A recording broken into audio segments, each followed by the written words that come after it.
After all ஒரு question paper leak போய் போராட்டம் பண்ணிட்டு இருக்கேன். என்னப்பா நேற்று ஜனநாயகன் மூவி பார்த்து நல்லா என்ஜாய் பண்ணிக்கலாம், நல்ல விஷயம் தான். இப்போ முக்கியமான விஷயத்துக்கு வருவோமா? நீட் கொஸ்டின் பேப்பர் லீக் ஆகி ஜந்தர் மந்திரில் போராட்டம் நடந்துகிட்டு இருக்கு. இந்த போராட்டம் கிட்டத்தட்ட 3 வாரங்களாக நடந்துகிட்டு இருக்கு. எத்தனையோ பேர் வாய்ஸ் அவுட் பண்றாங்க, நிறைய பேர் வாய்ஸ் அவுட் பண்ணல. நம்ம வாய்ஸ் அவுட் பண்ணணுங்க. உடனே வந்துகிட்டு அந்த ஆக்டர் வாய்ஸ் அவுட் பண்ணல, இந்த செலிபிரிட்டி வாய்ஸ் அவுட் பண்ணல, இந்த இன்ஃபுளுசர் வாய்ஸ் அவுட் பண்ணல, மற்றவங்களை பத்தி யோசிக்காதீங்க. இது மற்றவங்களை பத்தி பேசுற நேரம் கிடையாது. பிரச்சனையை பத்தி பேசணுங்க. அவங்க வாய்ஸ் அவுட் பண்ணலங்கிறத விட்டுட்டு நம்ம வாய்ஸ் அவுட் பண்ணுவோம். ஆஃப்டர் ஆல் ஒரு கொஸ்டின் பேப்பர் லீக்கு போய் போராட்டம் பண்ணிட்டு இருக்கேன். இது after all question paper leak. இந்த எக்ஸாமுக்காக எத்தனை ஸ்டூடெண்ட்ஸ் ஃபேமிலி கூட ஃப்ரெண்ட்ஸ் கூட டைம் ஸ்பெண்ட் பண்ணி நம்ம 17 மணி நேரம் 18 மணி நேரம் படிச்சு எக்ஸாம் சென்டருக்கு 5 நிமிஷம் லேட்டாக போய் எத்தனை ஸ்டூடெண்ட்ஸ் எக்ஸாம் எழுத முடியாமல் இருந்துருக்காங்க. ஏன் எக்ஸாம் சென்டரில் செக்கிங்கிற பேரில் பேண்ட் பாக்கெட்டில் இருந்து உள்ளே போடுற இன்னொரு வரைக்கும் அவ்வளோ செக் பண்ணி அனுப்புற இந்த எக்ஸாமில் ஒரு கொஸ்டின் பேப்பர் லீக்கெல்லாம் சாதாரணமான விஷயமா எடுத்துட முடியாங்க.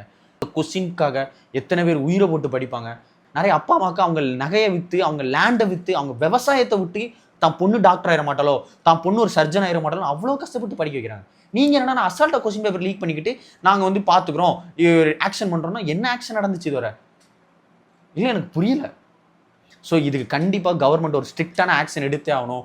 அண்ட் எல்லாருமே இந்த ப்ராப்ளங்க வாய்ஸ் அவுட் பண்ணுங்க. தயவு செஞ்சு உங்களை கெஞ்சி கேட்டுக்கிறேன், இந்த பிரச்சனைக்கு வாய்ஸ் அவுட் பண்ணுங்க.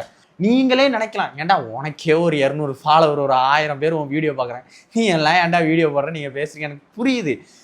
என் வீடியோ பார்த்து தெரியாத யாரோ ஒரு 2 பேர் இந்த விஷயம் தெரிஞ்சு ஒரு போராட்டத்துக்கு போனாலோ, இதுக்கு வாய்ஸ் ரேஸ் பண்ணாலோ அது போதுங்க எனக்கு. ஏன்னா போராட்டம் பண்ண போனால் அடிப்பீங்களா, பெண்கள் அரெஸ்ட் பண்ணிங்களா, இப்படிலாம் பண்ணால் நாங்கள் வாய்ஸ் அவுட் பண்ணாமல் இருப்போம் நினைக்கிங்களா?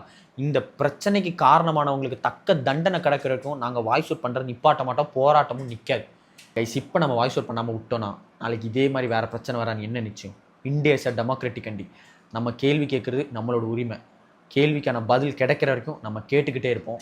நன்றி.